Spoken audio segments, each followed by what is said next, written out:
Bunso, alam ba, sobrang saya ko ngayon. Noong una, akala ko, paglipat natin, magiging malungkot tayo dahil sa hirap ng buhay. Hindi ko inaakalang ganito pala. Dito pala, sa punong ito, mapupuno ng saya yung puso ko. Ang saya-saya ko ngayong araw. Gusto kong sumigaw sa saya. Gusto ko lagi tayong ganito, kumpleto at walang problema. Sana dito pa naginip. Sana di na ito matapos. Sana huwag nang lumubog ang araw. Sana ganito lagi sila mama at papa. At sana kakasama at buo pa rin tayo hanggang dulo. Sana.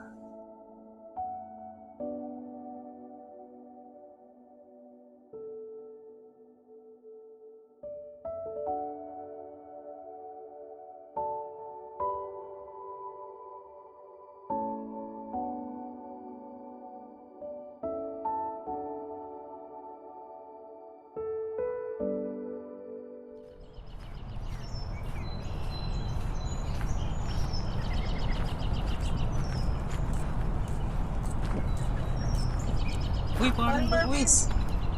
Kumusta? Kailan pa kayo rito? Mag-iisang linggo pa lang. Tagal-tagal na rin. Saan kayo galing? Ay, nag-banding lang kami ng pamilya ko. Oo. Magkano kayo? Magkano kayo mga? Ano po? Mauna na muna kami ha. Sige, ingat kayo na Magtatrabaho mga pa kasi ako eh. Pare. Ito, ako mo masasabahin. Pero, ano mo ba talaga yun? Ano mo ni sabi? Kasi pare, kasi ako minsan eh. Kasi parang hindi kayo magkampa. Pare, anak ko yun. Sure ako dun. Sige pare, pasensya na talaga. Sige, okay lang. Huwag mo na lang sasabihin pag nandyan yung asawa.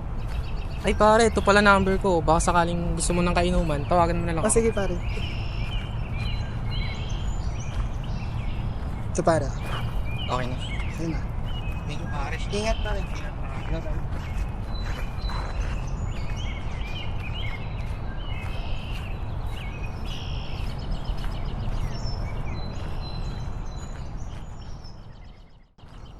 Cecil, malilate ka na sa trabaho mo. Oo nga pala, wait lang ha. Nasaan na kayo yun? Yan na nga. Wait lang, magpapala muna pala ako sa mga bata. Bye-bye! Bye, Nay. Mag-iingat ka. Bye-bye! Bye-bye. Mga anak, laro lang kayo dyan ha. Papahinga lang ako dito.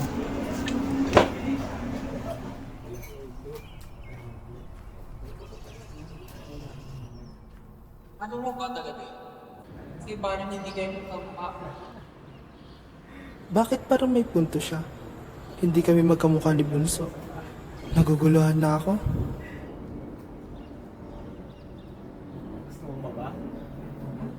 Pre, pwede ka ba mamaya? Kaya yung sana kita mag-inom mamayang hapon. Oo pre, ako nang bahala. Yellow.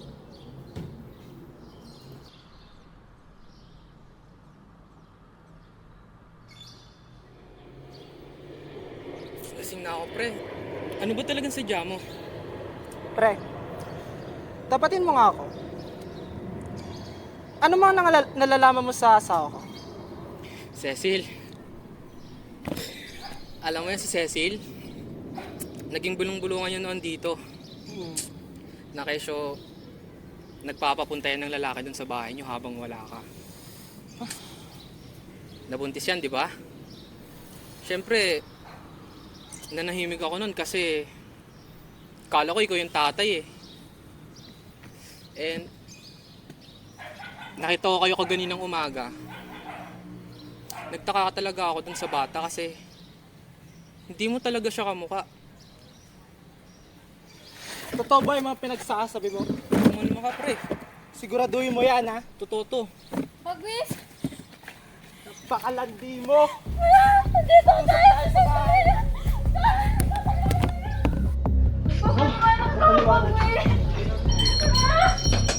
Nay!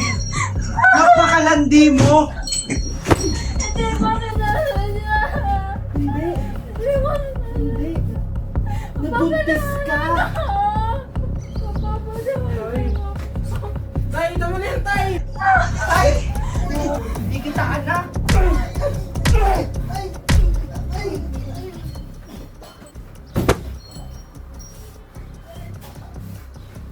Cecil! Cecil! Ay! Bunso! Bunso! Bunso! Bunso! Bunso! Ang gagawin ko? Bunso! Patawarin mo, kuya. Ang gagawin ko? Wala mo lang ginawa para sa'yo.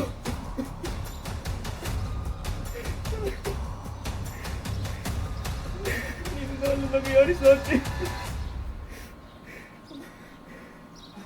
Alam mo na, dadaling kita sa ospital. Maghintay ka lang. Halika. Tulong! Kuya, tulungan niyo kami! Tulong!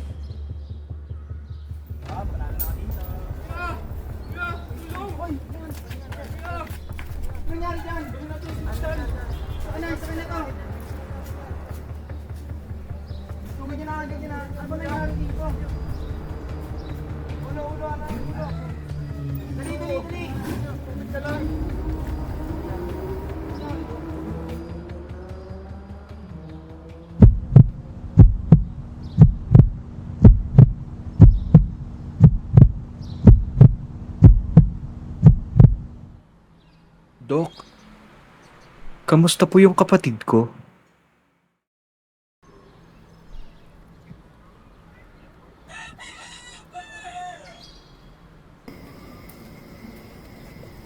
O siya, Carlo. Ako na muna ang magsusustensya sa mga pangailangan sa pagkain sa baon mo sa school. Siguro tayong asan sa nanay mong malandi. Tsaka ako na rin muna ang tutulong sa pag-aaral mo. Ipagdasal mo na lang na makalaya agad ang tatay mo para siya na ang mag-asikaso. Sige. Maraming salamat tita sa pag-atid. So ngayon po kasi talaga, parang ayoko po talaga makita si tatay.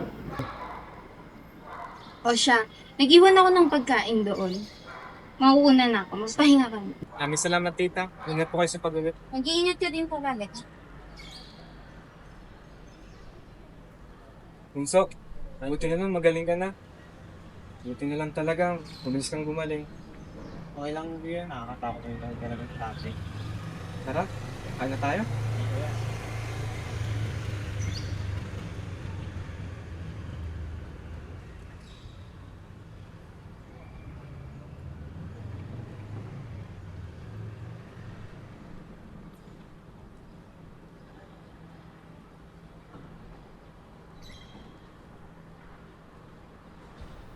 Tita, makaka-graduate na ako. Abay, Diyos mio, Carlo. Salamat naman at nabawasan ang stress ko. Dapat lang...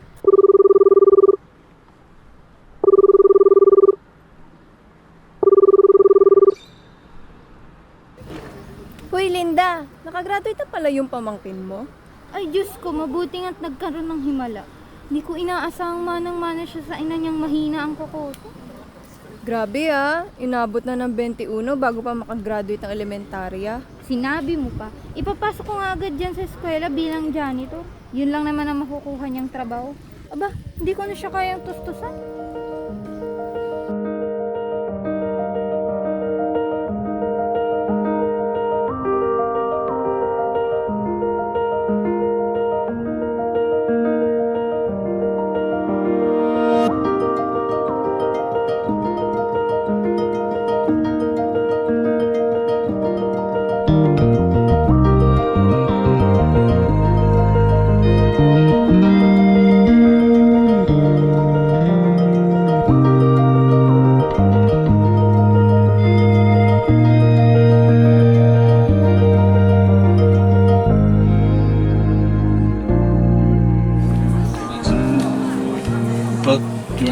Sarap mo, Walter. Hindi kaya ano ha? Oh, ito yung mga klase ko. Sige, sige ha. Kuya, nito po ba? Opo, bakit? May pag-benefit lang po sana ako sa inyo eh. Ano po ba? Nag-OT po kasi ako sa trabaho ko mamaya. So, baka po hindi ko agad masundo yung kapatid ko. Kaya, papalit ko sana sa inyo na baka pwede niya siyang tingnan habang wala pa po. Yung mga magulang mo, mukhang mga pagsundo. Hindi nga ako eh. Pwede po tayong mukhang ha? Ano ba? Mukhang na rin ako. Yun nga po. Wala na po yung magulang namin eh. So, ako na rin po yung nagtatrabaho para sa aming dalawa. Para po may matustusan po yung pag-aaral ko. Ano po yung sabi sa inyo? Sabagay, late na rin naman ako nakakauwi. Sino ba dyan ng kapatid mo? Ayun po yung babae na siya. Ayun po yung nasa naman. Okay. Sige, titignan ko na lang siya. Ay. Dito ako maglilinis.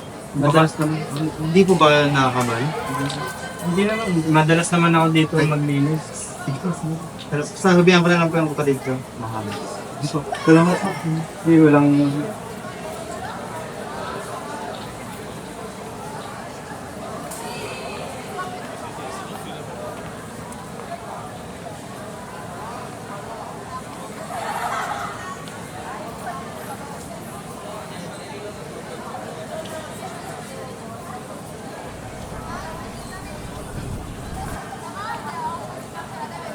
Ayan, nandiyan ka pala. Bunso, ang bait na Andrea, no? Ilang araw na natin siya nakakasama tuwing uwian, kaya sobrang sayo kapag nagtapos na yung klase niya eh. Lagi tayong tatlo yung magkakasama. Parang dati, yung kasama pa natin sila nanay at tatay.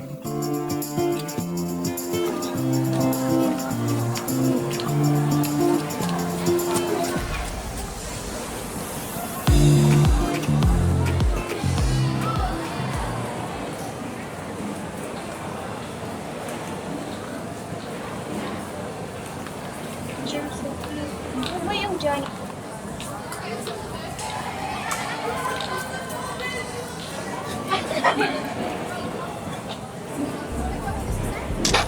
Nagkagawa ni ba ako? Kaya, natikikal na. Mga babae. Bakit may comment? Ano ba kung mga babae? Hindi na mo nga. Kakainis! Bakit pa ulit-ulit yung damit namin ni Bunson? Mahirap lang kami pagtatawanan na nila.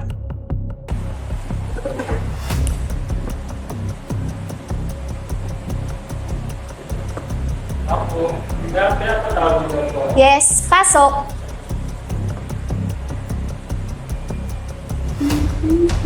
Maupo ka.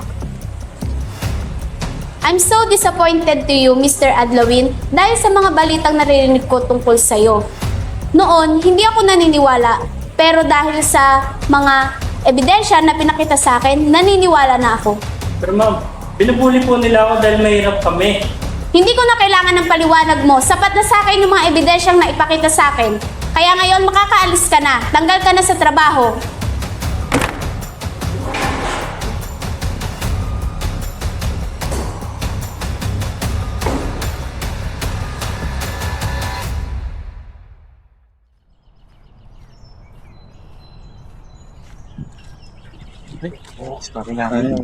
Malambot ka na? Parang Carlo, malambot ka. May problema ba? Problema mo? Tanggal ako sa trabaho eh. Bakit? Ewan ko, basta pinag-uusap-usapan nila ako dun. Sa mga ito ang problema mo. Ito na namang ano mo. Tara, sama sa amin. Saan? Basta, sumama ka na. Sumama ka na, tara. Saan ba? Basta, papasahingan namin. Tiyak sa amin. Okay na tayo dito, pre. Ito, pre, subukan mo to. Ano to? Basta, ito naman tanong. Subukan mo na lang to. Baka wala problema mo dito. Paano ba to? Basta.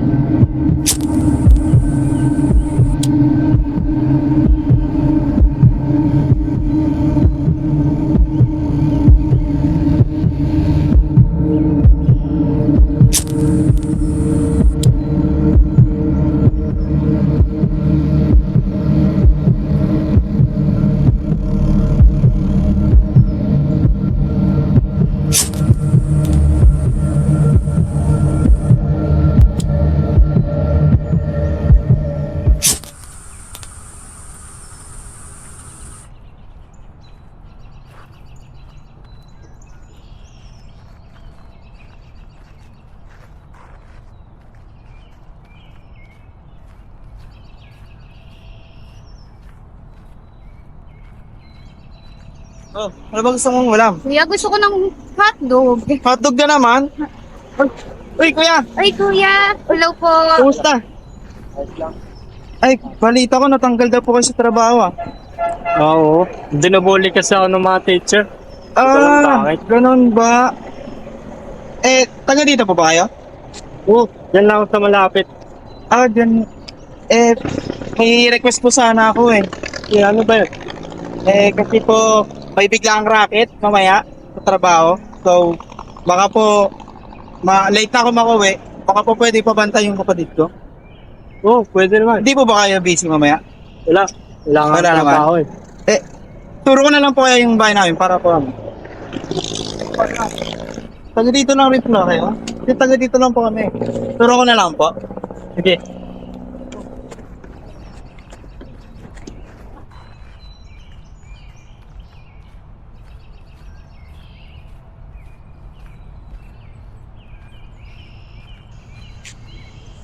Pre, Uy, pre. meron ba tayo mamaya?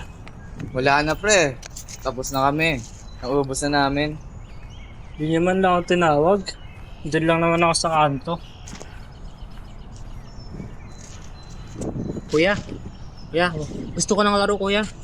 Ano yun? Gusto ko ng kalaro, kuya. Meron naman ako kilala. Tawagin ko muna. Dali, kuya. Dito muna ako, pre. Sige. Pre. Ito yung pera ko.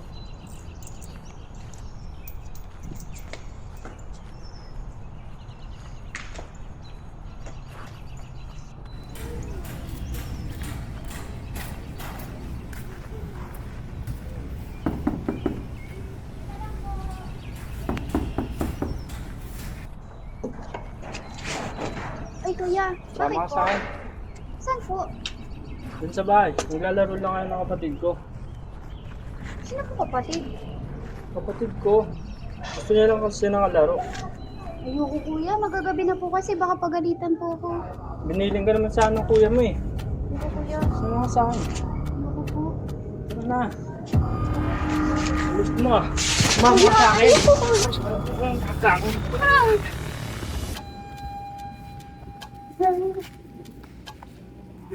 Ba, kaya nyo ako paglaro sa akin. Yan, huli mo kuya.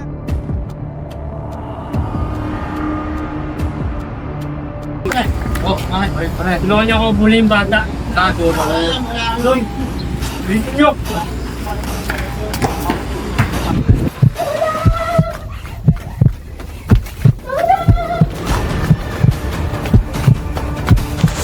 Ito, pre. Ako dito siya tumakbo. Wala daw, pre. Oo. Hanapin niyo lang. Andrea? Bata! Andrea! Nasaan ka?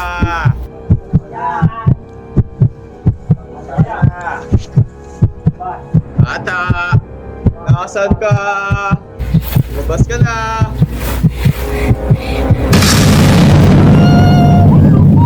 Dito, pre! Pre! Bakit niyo?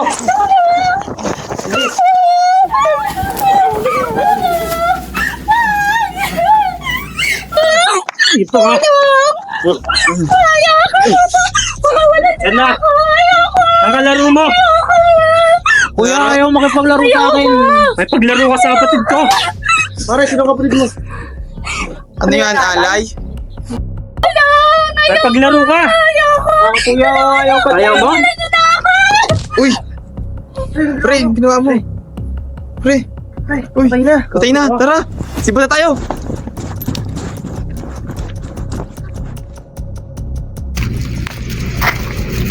Oh. Sino yun?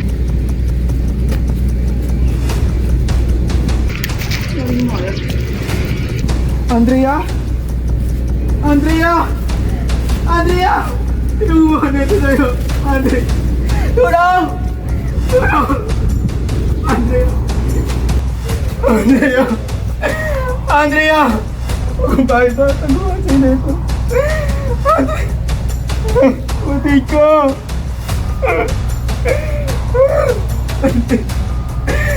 Tulong! Tulong! Tulong! Bahala ka. Andrea!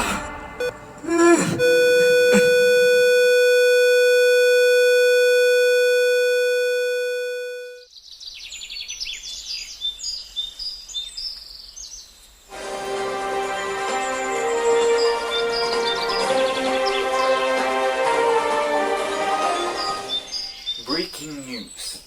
Isang batang babae na nagngangalang Andrea ang natagpuang duguan malapit sa kanilang tinitirahan. Ang insidenteng ito ay nagdulot ng matinding reaksyon mula sa publiko at lalo na sa pamilya ni Andrea. Ayon sa investigasyon, 4 na suspect ang kumpirmadong mga pusher at user ng droga ang naaresto kaugnay sa kaso. Isa sa mga suspect ay si Carlo Adlawan na nahaharap din sa habang buhay na pagkabilanggo dahil sa kasong pagpatay at droga. Yan, dyan muna kayo sa loob hanggat wala pa kayong abogado. Pinatay mo kapatid ko! Pati ka ng mga kasama mo! Pinatay mo kapatid ko! Lahat kayo makukulong! Makukulong kayo! Huwag di ka tumigil, makakulong ka. Sinungaling kayo! Hindi ako pumatay sa kapatid mo! Tama na yan. Pinatay niyo kapatid ko! Hindi nga ako! Mabubulo kayo lahat! Kakulungan! Sama-sama kayo!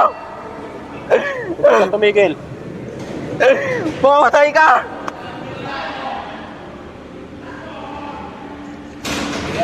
Kailan tayo makakalis dito? Hindi ko alam. Pero hayaan mo, Bunso. Makakalabas rin tayo. Mapapatunayan ko lang na hindi talaga akong pumatay sa kapatid niya. Hayaan mo. Paglabas natin, pupunta natin sila mama at papa. Kakain namin tayo sa ilalim ng puno. Picnic. Parang nakaraan eh, no? Kompleto. Isa, friend. Masaya. Oo. Basta. Dito ka lang lagi sa tabi ko, ha. Oo nga eh. Siguro baliw nga talaga yan siya.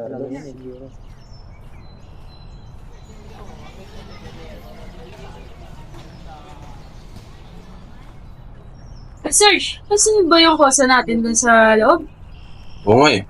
Napansin kong nagsasalita lang mag-isa eh. Teka lang. Tawagan ko lang yung psychiatrist.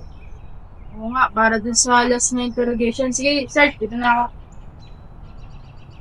Hello? Hello? Doc Pagutan?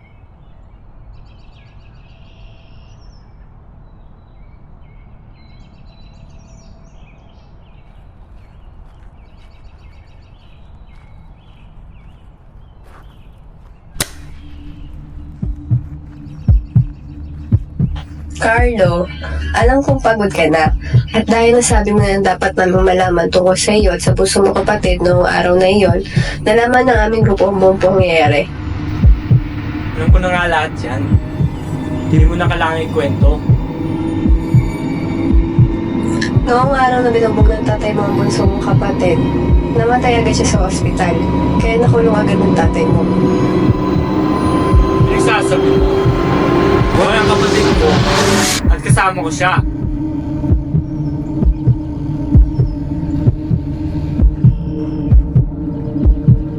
Sa dati mong trabaho, hindi ka binubuli dahil sa mahirap ka. Binubuli ka nila dahil sa nagsalita ka ng mag-isa. Ito yung video.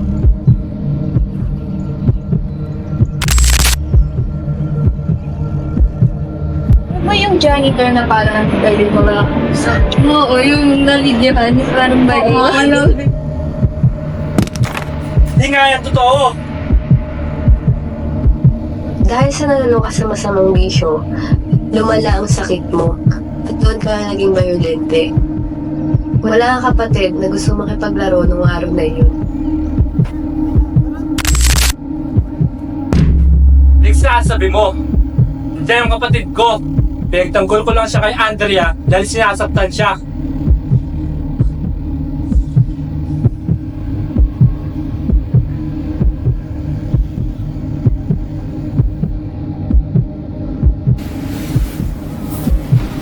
Hindi yung totoo. Buhay ang kapatid ko.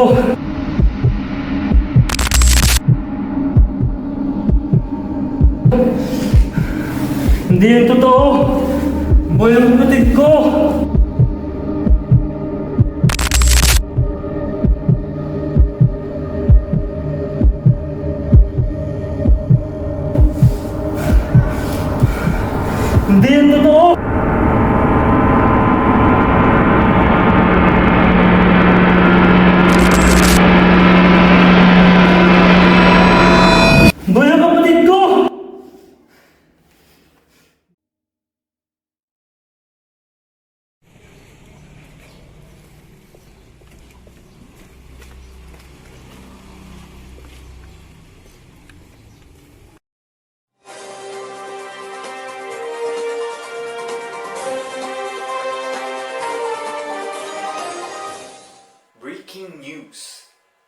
punong araw, inilipat si Adlawan mula sa bilangguan patungo sa isang mental hospital sa Taguig. Ayon sa mga doktor, nakitaan si Adlawan ng seryosong problema sa pag-iisip na nangangailangan ng espesyal na atensyon. Sa kabilang dako, hindi umayon dito ang kapatid ng biktima. Ayon sa kanya, nagbabaliw-baliwan lang si Adlawan upang makatakas ang pagkabilanggo. Hindi kami naniniwala na totoo ang kanyang kondisyon. Naniniwala kami na isa lamang itong paraan para makaiwas siya sa kanyang mga pananagutan. Ayon sa pahayag ng kapatid ni Andrea. Ayon sa Bureau of Corrections, mahigpit nilang babantayan ang kalagayan ni Adlawan kahit siya ay nasa mental hospital. Titiyakin nilang lahat ay naayon sa batas at hustisya.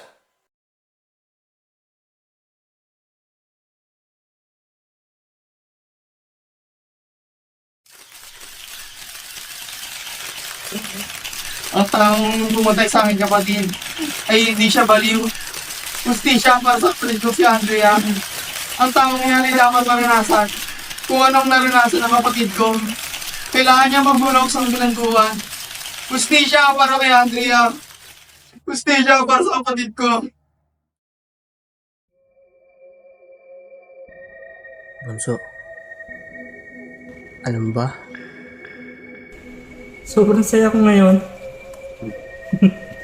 Una, akala ko paglipat natin, magiging malungkot tayo dahil sa hirap ng buhay. Hindi pala. Dito pala sa punong to, pupuno na sa yung puso ko. Saya-saya ko ng araw. Gusto ko sumigaw sa saya. Gusto ko, ganito tayo palagi. Yung kompleto, walang problema. Sana panay dito panaginip. Sana hindi na ito matapos. Sana